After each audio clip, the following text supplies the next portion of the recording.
Hello everyone. Today we're going to be covering single and multiple file uploads to active storage using direct upload and a tool called Dropzone.js. If you're interested in skipping through this boring intro, you can go down to the video progress bar and just skip ahead to wherever I put the first chapter section. That should let you just skip all of this boring intro stuff. I just wanted to say this video is thanks to Martin, who left a super thanks on the previous video, which is just YouTube's cringe way of doing donations through this little thanks button that nobody knows what it does. There's like a small subset of people that knows what it does, and I do appreciate when I see them. And I do try to address all the comments. I don't favor the donations. I do appreciate them. It's just I want you to know that if you do donate, I might not be able to do what you're requesting because sometimes the requests are pretty difficult and there really isn't a lot of documentation. But in this case, I was able to figure something out, so hopefully this will be helpful. Now, if you're interested in a bit of the background of this solution, this started with me trying to find some of the outdated resources that Martin was talking about, and I found this WebCrunch article from September of 2019, which used Rails 6. This was for drag and drop uploads with active storage, stimulus, and Dropzone, so it was fantastic. Highly recommend subscribing to WebCrunch. Their tutorials are great. And then after a bit more Googling, I found this gist right here from Lazaronixon that is an up-to-date version of the WebCrunch tutorial, but just for the Dropzone, stimulus, and active storage part. And I think this is actually the original version that has just been maintained over the years. So again, massive props for this. I'm going to have a link to this gist in the video description. If you could go star it, or just leave a comment about appreciating it, that'd be fantastic. So I'm using these two resources. The other thing that I want to point out is if you're on a version of Rails that is older than 7.0.2, so this is a 7.0.1 bug, I don't know when it started, you might run into an issue with your direct upload tokens not working. I ran into this with the Turbo chat room when I was working on file upload, so I had to run a bundle update to make things work. And here you can see that Breno has this solution. If you're using a older version of Rails where you can monkey patch the Rails functionality to be whatever it was previously, because something got messed up in between versions where the old version worked, the new version didn't, and now the new version works again. Seems like Rails is just a bunch of spaghetti code at this point, but this is based on an issue on GitHub. And the Git issue sort of went into a bunch of details on what was wrong. They went back and forth on it, talked on it. DHH said, yes, someone made an oopsie. And then if you scroll down a bit, you can see that there is a resolution in 7.0.2. Now, this blog application, of course, is based on 7.0.1, so we're going to have to update it. I just wanted to point this out in case you're running into this very specific issue that I ran into with this blog application. This could be why.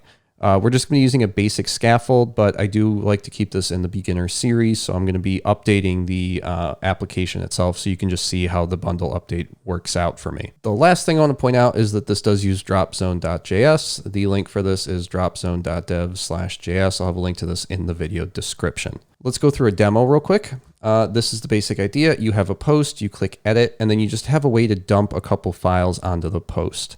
These don't persist between posts. So if you come in here and you edit the post, you'll have to re-upload those files. I wasn't really sure what the use case was. I'm sure persistence was intended, in which case you can just make sure that your files are attached to the image when you load the page. But in this case, I was thinking of it more as just like a drag and drop, forget it on a page somewhere was probably the use case. So maybe not as a blog post thumbnail, but just as a way to drag some files onto a blog post. So in this case, I'll come into my downloads. I'll grab, we'll do two different use cases. One will be a single image and one will be multiple. In this case, it allows, I think, three different images. Or no, it allows two different images. So this YouTube one, this React one, and then this other one with the channel members will not be uploaded because you can see here it says you cannot upload any more files. So if we click update post, I'll get a bullet error because I haven't optimized this to not have n+1 queries, but that's fine. My spaghetti code is excusable. You can see here we have those two images, but the third one didn't go up. If I click edit post and then I click update again, they don't persist. So that is one thing to take a note of is if you want that to work, you might have to do some tweaks with the setup. But if you just want a quick way to drag and drop some stuff, then you're pretty much good to go here. Like I can drag and drop an image real quick. You'll see it get created. I click update and we're fine here. The other thing is if we come in here, we click edit and we just go back, it'll still work. It is persisting in that way. It's just an issue if you're trying to persist this between saves. And of course you can restrict the file types that get uploaded here and all of that stuff. But because it runs through Dropzone, you do have to do some custom configuration to make this work. Okay, now that all of that's out of the way, let's go ahead and let's take a look at how to actually do this. So we're going to be using the code from the gist and some of the stuff that WebCrunch goes over to sort of speed this up a bit, because I don't want to keep you here while I pretend to write some code that someone else did that's kind of cringe. So we need to go through a couple things. First, we need to generate the stimulus controller, which is going to be Rails G stimulus, and the controller was just called Dropzone. So I'm just going to go ahead and generate a Dropzone controller. In this case, it's telling me it already exists because I already tried to do this tutorial before I ran into some issues with the versioning. So I'm going to go ahead and generate this again. It'll just generate an empty Dropzone controller for me.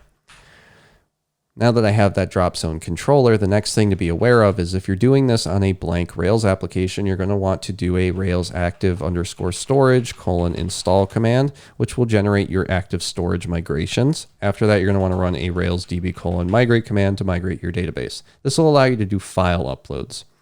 The other thing you need to do is we need to pin two things to our import maps. One is going to be the actual Dropzone. So if we come over to dropzone.dev/js, I'll have a link to this in the video description. You click on documentation. That should take you to this installation page here. This installation page, wherever this is, will then have a link to npm or yarn installation. You can then grab whatever the name is here. In this case, it's just Dropzone. You can hit F11 in your Rails app. If you're using Rails 7, by default, it uses import maps, not npm or yarn, which is really cringe, but whatever. So you're going to have to run bin/import map pin and then just the name of the file. This will work just like npm or yarn in most cases. There's going to be some issues because it's not compiled where you can run into some problems. But this will add Dropzone and just extend into your application. Important to note here, it grabs Dropzone 6.0.0 beta 2. Just be aware of that if you're using this current version. The other thing we have to do is we have to do a bin/import map pin, and this is going to be for @rails/active storage. This is used for the direct upload functionality in active storage. This is what allows you to just do basic API uploads where you get progress bars and stuff. This is from the Edge guides from Rails on active storage. It's section 9.1. So we're going to be covering some of this stuff as well. Once we have all of that done, we then have to grab the CSS for Dropzone, because if we don't have the CSS, it won't look like this. It'll just be kind of ugly and not great. So we scroll down to the CSS, it'll have a link to a standalone file. We click on the standalone file. We don't grab the first one because the Dropzone v6 is down here. We grab the link from the Dropzone v6. We come into our application.html file. This is inside our app views layouts application.html.erb. And then in here, we're going to have something for Dropzone that we can just paste in, and that will give us our style sheets for it. Once we have all of that, we can then go ahead and run a Rails S because we're going to be done in our console. Now, to do the actual file uploads, we're going to have to come into our post.rb. Once we're inside of the post.rb, we're going to have two different options here. We'll cover both of them, but the basic idea is you're going to have either a has_1_attached:image. This is going to be for single image upload. And then you're going to also have an option for multiple image upload, which is going to be your has many attached images. It's going to ultimately depend on what you want to use here. In this case, we'll just grab the has one attached. We'll come back and cover the has many attached because it's really not that different, but I just want you to be aware of it just in case. Next thing we can do is come into our app and our post controller. And inside of our post controller, we're going to come down to our post params. This is just a basic scaffold. So you might not have title, body, and category here. But all you have to do is just add into whatever your params are, the name of the thing that you made in your post. In this case, it's :image because it's one. But if we went with the has many attached images from here, then our post controller wouldn't be :image. It would be images : and then the empty array to tell it that it has an array of stuff coming in. I'm going to use the colon image for now though. Next thing we need to do is come into whatever our model is that we did the scaffold for, and then we're going to have to come into the form. Inside of the form, just wherever you want to put it, you're going to do a render for a partial, and this partial is going to be, in my case, inside of posts / and I'll call it image underscore form. I'll then pass in the form object.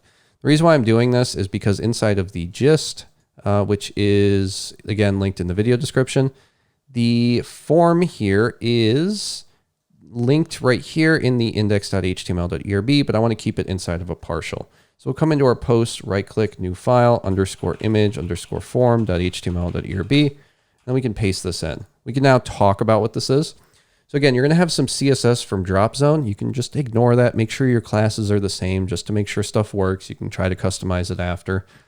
But what this does is it has the classes. It then has this data-controller, which we've covered before. This is basically a way to tell it which stimulus controller it's using.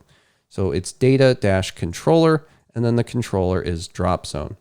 This Dropzone controller correlates to the JavaScript controllers dropzone underscore controller.js. So you can see here it's dropzone underscore controller, but the name here is just dropzone. It's just whatever comes before the underscore controller. So make sure that matches up.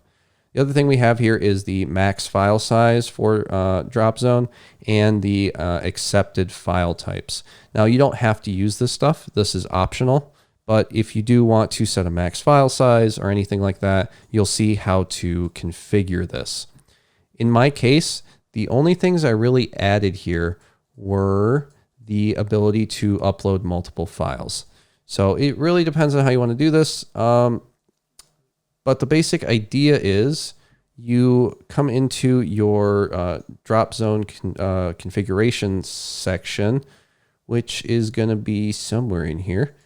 Looks like it's under configuration basics and then configuration options. And then you're going to want to search for multiple, which is right here for your upload multiple. And then there's also a max files section. So let me look for that. Max files.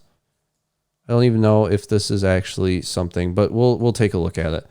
So we have the max file size. We have the types here that it's suggesting, which I accidentally deleted a double quote for. We then have a data-dropzone-max-files equals 2. And then we're going to have a data-upload-multiple equals true. That's going to give us those. The other thing is, I think this target dropzone.input is outdated. So I think the new way to do this is you have to grab data : and then dropzone underscore target. So this will throw an error in your console if you actually start your server like this, where it says, hey, can you not use this? I don't think we have it yet because we haven't set everything up. But yeah, we do need to be wary of that and make sure we're using the correct version. So we'll cover how to do this in a second. Once we have that, we can then replace the contents of the H3. We'll just tell them that this is where you can click to upload or browse for an image. And then we can tell them what the maximum file size is, if that's something that we're into, and the types that we can upload. And again, we can configure all of this using the configuration options from Dropzone, as well as the setup that we'll use from WebCrunch and Lazaronixon. So this is pretty much it for the form at this point. You do want to potentially add a multiple : true. I'm not sure if this is required, but generally whenever I have a form field that we allow multiple uploads for, I set multiple to true. I'm just going to set this preemptively because I'm planning on adding more than one file at some point, but I'm going to set this max files to 1 for now. And I'm going to set this to false just so we have it, but we can come in here and change it later. Once that's done, we can pretty much just come into our Dropzone controller and get started. So I'm going to come into our application. I'm going to log into a dummy account because my device is being kind of cringe. And then this will throw an error for us, telling us that our, I guess just throwing an error for us. So we can come into our blog and we can click on edit this post. and it'll tell us that our keys are messed up for the form builders, where we have a form set to form. And then if we come in here and we refresh, it should tell us that, yeah, our options are nil. And that is an issue because inside of our image form, this file field right here actually needs to be image or images, depending on what you called it in your post.rb. In my case, I just have the word image. So I'm just going to make it correlate to what's in the controller and the model, and then it'll stop throwing a fit.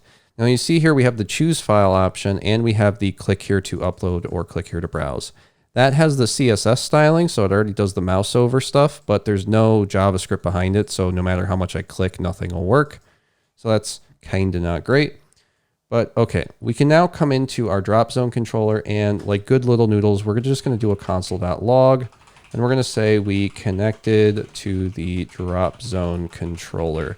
I like doing this first just to make sure that at a bare minimum, we're connecting to the controller with our setup, which it looks like we are.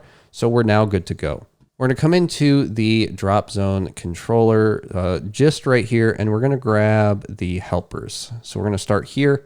I might already have these from my previous failed attempt, so I'll just go ahead and delete the helpers folder.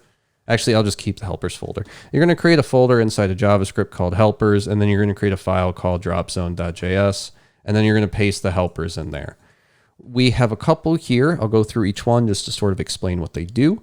So as you probably know, whenever you try to upload anything with an API, it's going to tell you that you have a CSRF token that you have to pass in. This is your cross-site request forging protection, I believe.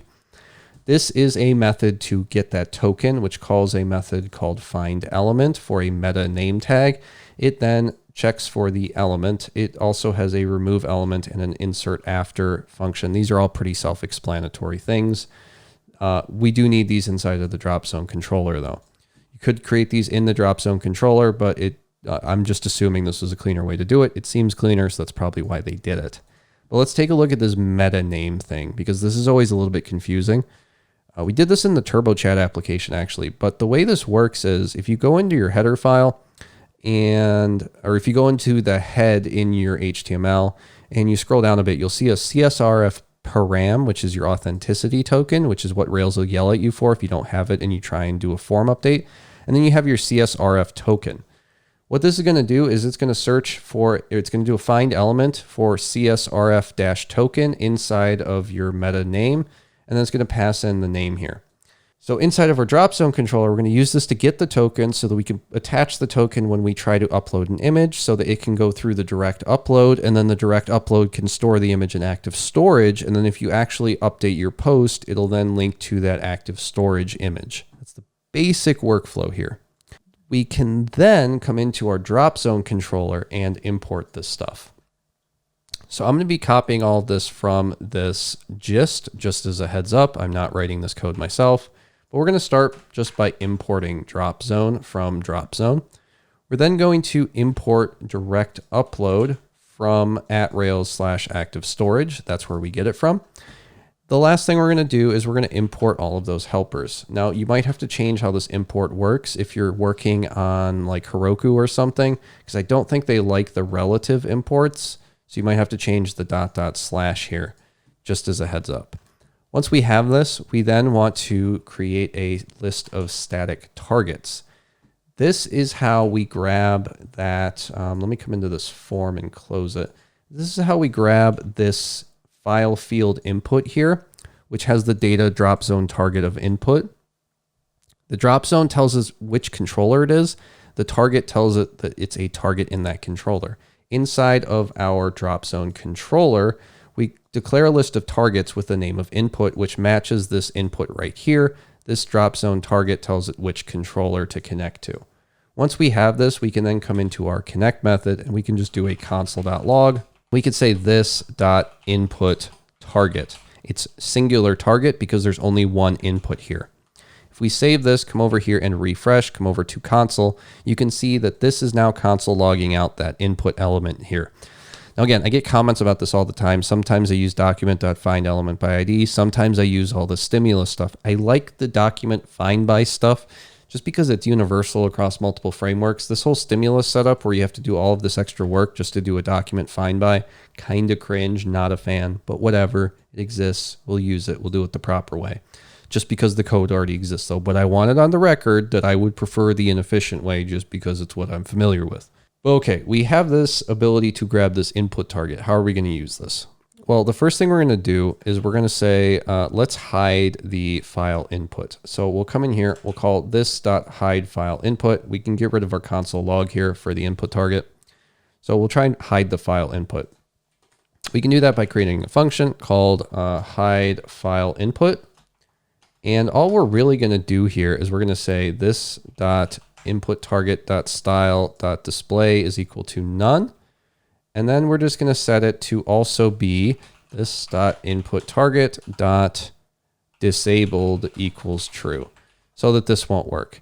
Now, if we come in here and we refresh, you'll see that that button goes away right away, and we no longer have that input button being displayed here.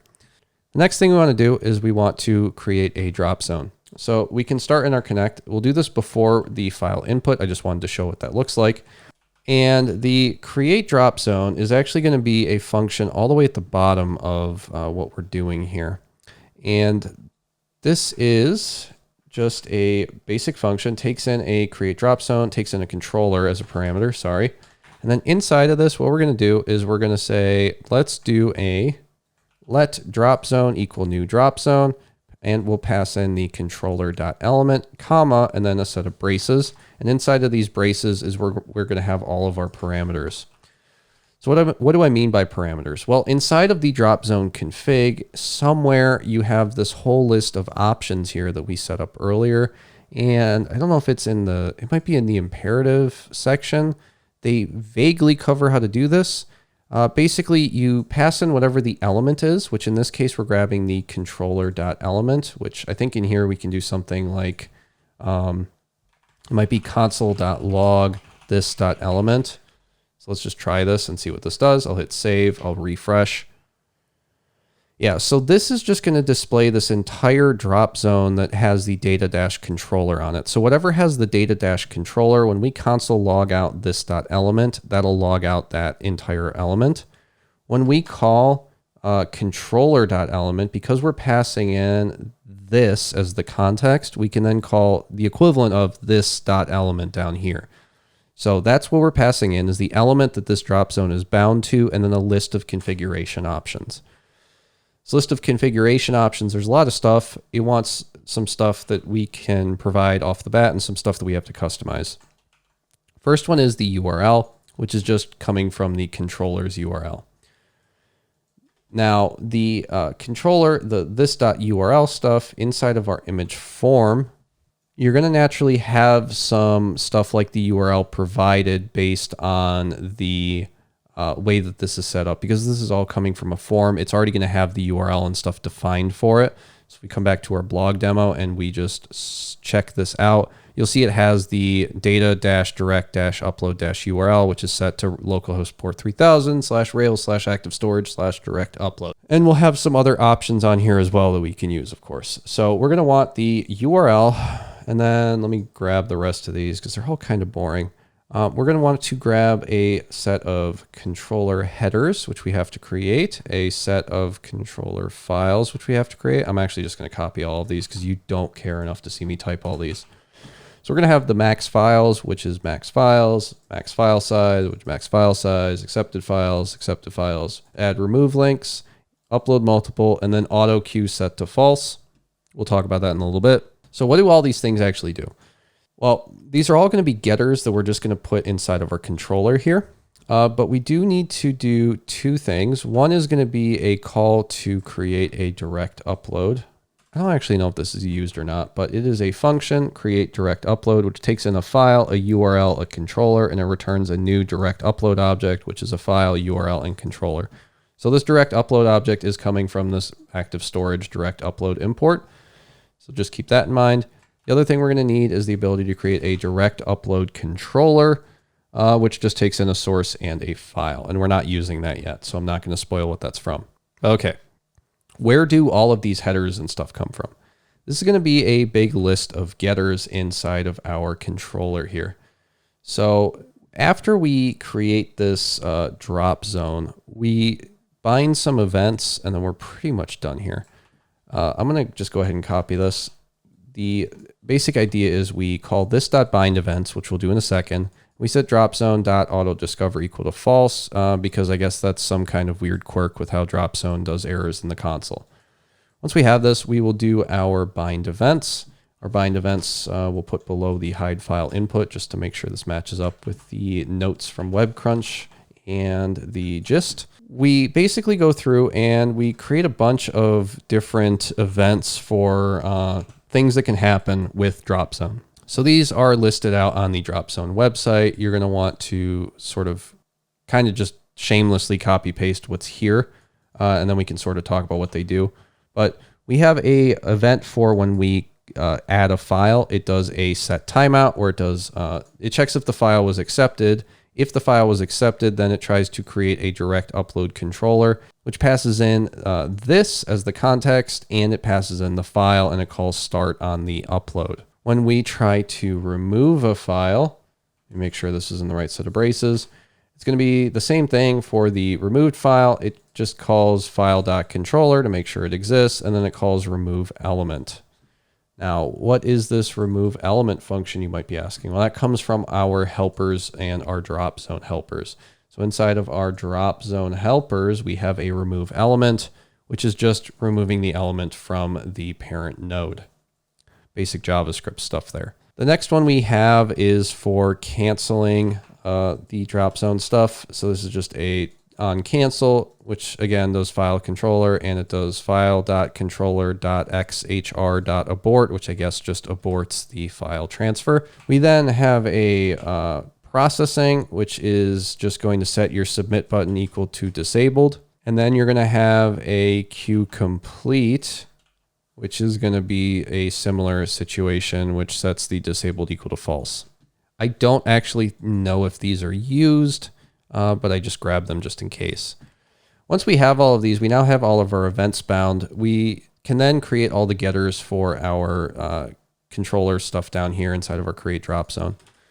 So these getters are kind of weird, but the basic idea is you have a get for headers, and it's just going to return, and this is going to pass in X CSRF token, which is going to be set to get meta value for CSRF token. Now remember, this get meta value is going to go into here, and it's going to try and get that token out of our head in our elements here.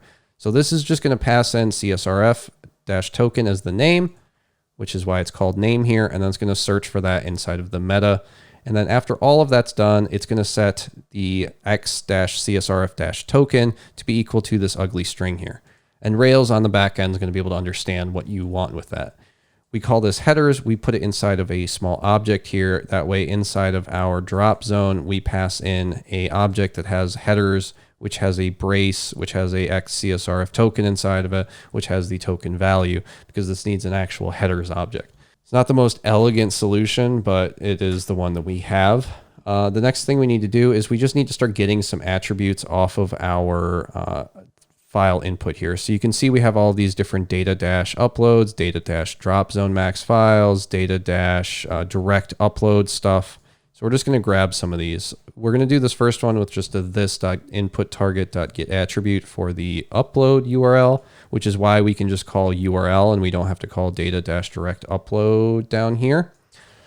We then have similar stuff for get files. We just check if get files exists. If it doesn't, we just set the maximum number of files to 1. We then have one for the max file size, which we set equal to 256 if we don't have anything. We have one for the accepted files. We then have one for a add remove links, which we set to true by default. We have one for upload multiple, which we set to false by default. We have one for getting the form. Don't remember if this is used or not. And we have one for getting the submit button, which is just obviously going to grab the submit button. Next thing we have to do is create our direct upload controller, which we still don't have. So we're going to come right here above the direct upload. We're going to create a class You could, of course, put this in a different file if you would like, but in the example, it was in the same file. This is going to have a constructor. It'll take in a source and a file, which is why we passed in a source and a file. It's going to start by creating a direct upload, which is what we did down here. It's then going to set the source and the file to be whatever got passed in. It'll then have a start method, which will be outside of the constructor. And the start method will start by setting this.file.controller equal to this. It'll then create a hidden input. We have to create this hidden input function, so let's go do that. Right below the start function, we'll create a hidden input function. We will then create a input. This is going to be real familiar if you followed along with the Turbo Chat Room tutorial series. We set the input type to be hidden after we create it. We set the name to be equal to the source input target name, which is just from our controller. We then say insert after the input this.source.input target and return the input. And this insert after, you guessed it, comes from our Dropzone.js helper. You then come back here and we now have our create hidden input. So we can come back into our start method. Next thing we want to do is call this.directUpload.create, which takes in error and attributes. And again, if you watched the Turbo Chat Room, this is going to be real familiar. This time we actually do some error handling because it's not me writing the code. I think last time I just wrote something like, wow, an error, that's cringe inside of the error. But if there's an error, it's going to do two things. It's going to call remove element from our helpers, and it's going to call this.emit drop zone error. And this.emit drop zone error is, we actually don't have our emitters yet, so that's something we have to do. But for now, just trust me that we have the emit drop zone errors, because there's going to be a whole bunch of different emitters that we have to do, so we might as well just do them all at the same time. If there's no error, though, we just want to call this.hidden input.value equals attributes.signed ID, because we need a blob ID from active storage after we do the file upload. And then we need to say this.emit drop zone success. So what's up with these emitters and stuff? Well, basically, you have a whole bunch of different events you can do here. And you'll see some of these in a second here. We're going to create a couple quick functions here. One is going to be for our direct upload for storing with XHR, which you can see right here. This takes in XHR and then it just does two things. It's going to bind to the progress bar event or progress event, but it's for the progress bar. And then it's going to emit drop zone uploading, which is an event we'll have to do. Now our bind progress bar event, which is going to be something we have to do right here, is going to take in an XHR. I wish this solution was easier. Thankfully, you guys can just copy and paste this after you go through this tutorial the first time. But it's going to set XHR, and then it's going to call this.xhr.upload.add event listener for progress. And then it's going to do a this.upload request did progress for the event, which you guessed it is going to be another function that we have to create down here. So it's going to be request progress did event function, takes in a progress. It then creates a element, which it looks like is actually unused. It then creates the progress bar stuff, which is just your percent loaded versus your total times 100, because your it will give you a ratio of like 0.56 times 100 is 56%. You then do a find element where you try to find this.file.preview template. You try to find the .dz-upload, which inside of our inside of our image form, we should see some of these -dzs that you can see here. And this is just looking for the .dz-upload class. And then it just sets the width of that to be equal to the progress, which is your ratio, which is going to be 56. And then the percent right here is where the percent actually gets added. Okay, once we have all of that, we can now get to the really boring stuff, which is just emitting a couple of events. So we're going to emit the drop zone uploading event. It's going to set this.file.status equal to this drop zone enum, which is uploading by default, or it's going to be set to uploading.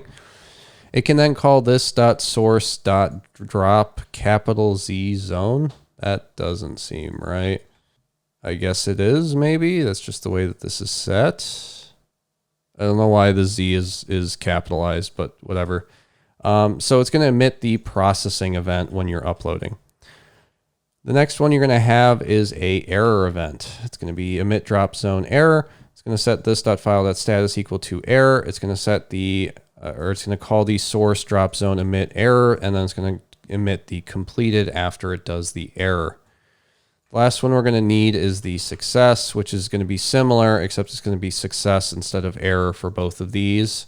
And then you're setting the this.file instead of the error right here for the success event. Now, assuming I did all of this correctly, which is a wild assumption because I dropped around quite a bit. If we come over here and refresh, we're still going to run into some errors for the controller somewhere. It's like around here. So when it calls this .dropzone.on line 29. Oh, this is why. After we create all of this stuff down here, I forgot to do this. We actually have to return the drop zone. I was doing this because I like to console.log out the drop zone down here, just so that I can see what the object looks like. But once that's done, we should now have the object here, which you can see if we click on it, you can see all of the different stuff that's in here, including the options. So this is going to be all the stuff you're passing back, which will include like your headers, wherever that is. In your header, you can see here, it has the x-csrf-token, which is set to your token. If you come over to elements, you can see this starts with a FJC and it ends with a 4IA. So this should be FJC and 4IA. So this seems like a similar enough token. But okay, let's try to actually click on this. So it opens up a download section. That's pretty good. I don't actually know what happened to my images here. So I'm going to come into, it looks like it's looking for CSVs. So that's good. Let's come into our image form and let's maybe change it off of CSVs. So right here, we have our data-dropzone-accepted file types. I'm going to change this to image/PNG. And I don't know if it needs a space.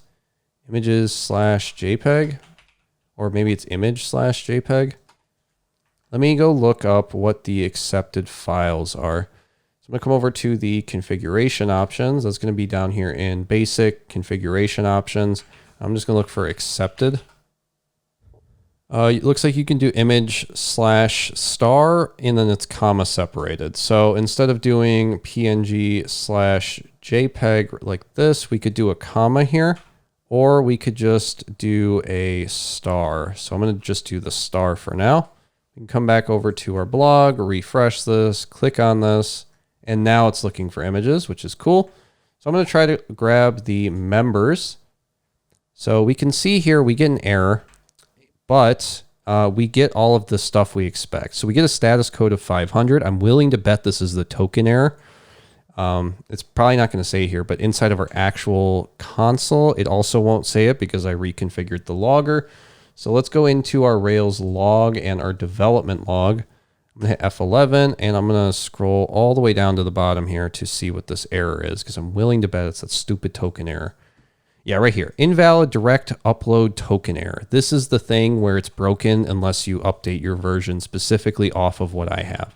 So I'm going to grab all of this, backspace it and save it so the dev log is no longer an issue. I'm going to stop the server and I'm just going to run a bundle. Let me bump up the font size here. I'm going to run a bundle update command. This is going to change it from Rails 7.0.1 to 7.0.3, I think.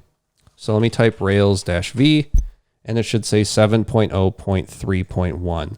Now I'm going to type Rails S, and magically this will work, or I'm going to eat my words here. I'm going to log in again.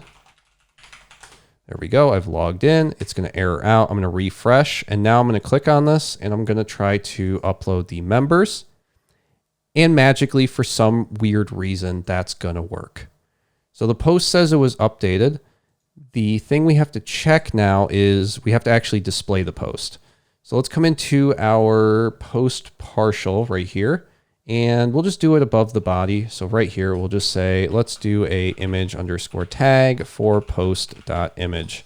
And then I'm actually going to do a style where I set this to have a width of 300 pixels and a height of auto just so that it gets resized so it doesn't take up the whole screen. I'll refresh and there's our image. If we click edit post, we click update, The image is actually still there. So that's pretty cool. Maybe I broke something in the other one that caused it to not be persistent. Whatever. I'm now going to try to upload a different one. I'll grab the React one instead. We can see the progress bar fires. We can click update post, and now we have the React one. So that's pretty cool.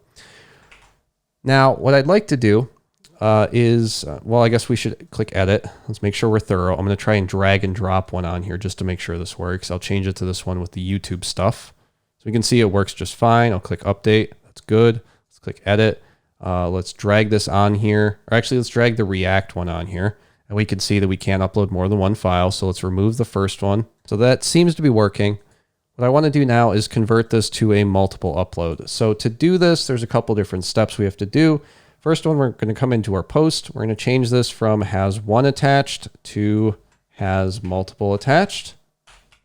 We can then come into our controllers and our post controller, and instead of doing :image, we will do images : and then an array. We can then come into our image form right here. Inside of our image form, we have multiple set to true, and we're going to want to come over to the side here and change this from 1 file to 2 files as max. And I guess we probably shouldn't have left upload multiple as true. That would have stopped me from even being able to do that as an option, but whatever.